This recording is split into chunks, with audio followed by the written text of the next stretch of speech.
হাতে মাত্র আর কয়েকটি মাস, এরপরই শারদোৎসবে মেতে উঠবে রাজ্যবাসী। ইতিমধ্যেই ঢাকে কাঠি পড়ে গেছে, বিভিন্ন ক্লাবে খুঁটি পুজো শুরু হয়ে গেছে। শহরতলির ওষাবাজার ভারতরত্ন সংঘ এবছর 40 লক্ষ টাকা বাজেট ধরে দুর্গোৎসবের আয়োজন করতে চলেছে। রবিবার খুঁটি পুজো শেষে এই কথা জানান ক্লাবের সভাপতি কৃষ্ণপদ কর্মকার। তিনি আরও বলেন,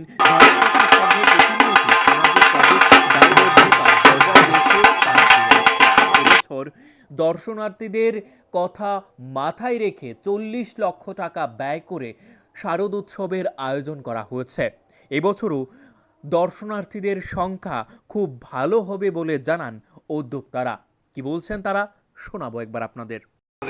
খুঁটি পূজার আয়োজন করা হয়েছে। আমাদের পুজো এবারে একটা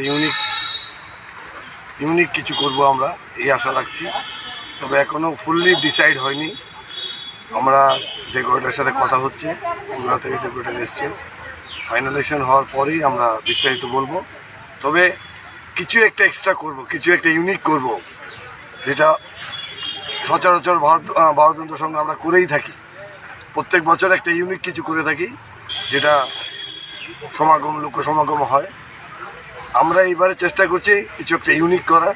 তবে কি হবে আফটার আমাদের ডিসকাশন করার পরেই আমরা ফাইনালাইজ করব।